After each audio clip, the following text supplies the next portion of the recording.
I want to stay on this topic a little bit here because part of it is the money. Nobody wants to lose the money of the taxpayers like that. The larger part of it is what is it doing to our operation in Afghanistan in terms of this counterinsurgency angle that we've taken over there. And one aspect of that, as I understand it from General Petraeus' own writings, is that corruption and feeding into corruption is not going to be helpful. Is one of the main things that has to not happen in order for the counterinsurgency to be effective. So the publicly available legal documents that were filed by Watan in the case, they had said this. Watan argued that the alleged bribes were not bribes per se, but rather facilitation payments. They argued that Watan had no choice but to pay Afghan government officials and other armed groups for police protection while Watan transported cargo for the United States military through Afghan's volatile war zone. General Townsend, do you agree that the security operators and contractors had no choice but to make those payments? I do agree that in many cases they don't have a choice, and they perceive that they don't have a choice. They perceive that they'll be attacked if they don't make some of these payments. And Mr. Motzik, do you agree with Watan's analysis that these so-called facilitation payments, or bribes as some of us might say, large sums of cash provided to provincial governors, to local police, or warlords in order to ensure that the trucks aren't bothered, do you think that that's legal under United States law? Clearly it's not. It is clearly, and it's counterproductive to what we're trying to do. And again, it's part of the larger systemic problem that we have. So here's what Watan's court filing goes on to state. The Army allowed and encouraged HNT contractors to do and pay whatever was necessary to ensure convoy security and prevent loss of life.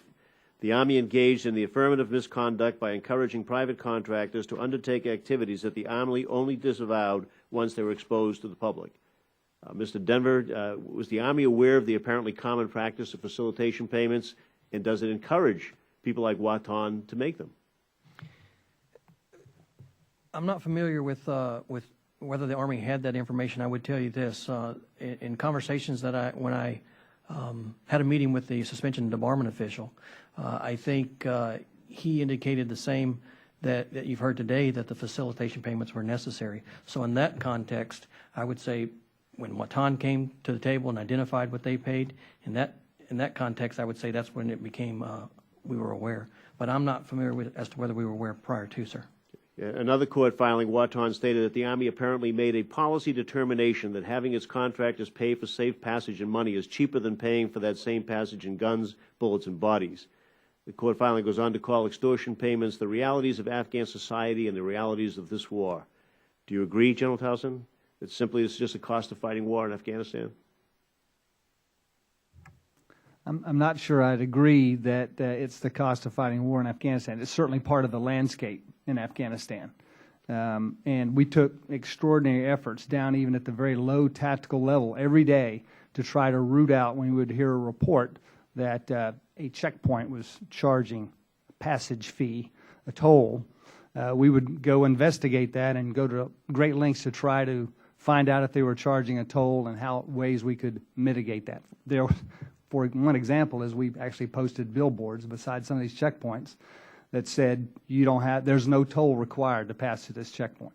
Then you have to deal with the Afghan literacy rate below 30%, and the fact that somebody with a gun is standing there asking for a toll. Some guy with a gun is standing there. There's no argument from us that the corruption is probably the biggest victims, I think, are the Afghan people, even more so than the American taxpayer. So the International Crisis Group wrote, I think, saliently, there's a nexus between criminal enterprises, insurgent networks, and corrupt political practices in Afghanistan. We know that there are a pile of relatives of people in high political offices that are involved in these contracts as subcontractors and making these payments or whatever.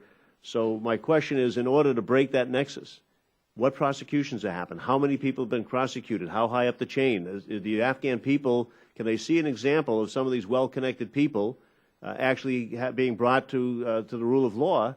Or are they going to continue to be an impediment to our insurgency, counterinsurgency, because they think the whole game's rigged and the government's as bad as the Taliban?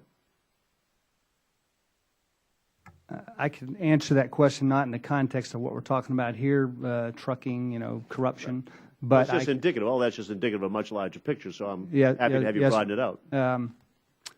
Kabul Bank, for example.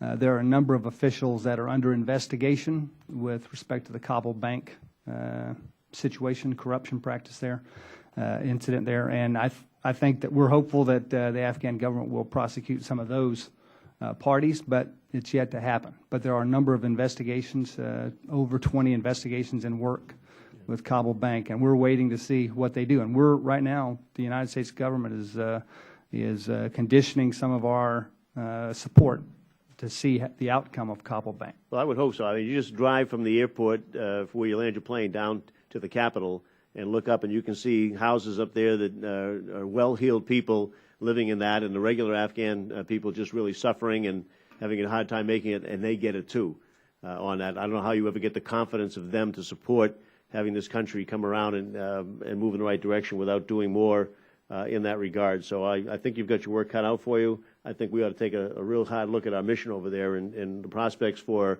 accomplishing well-intended goals on this thing without really addressing that issue the way it ought to be. And I know it's political, and I know there are people like the intercession.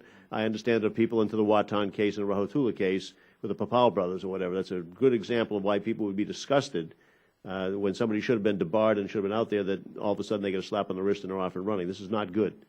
Not good, and I think we have to be cautious of that. I yield back. Thank you, Mr. Chairman.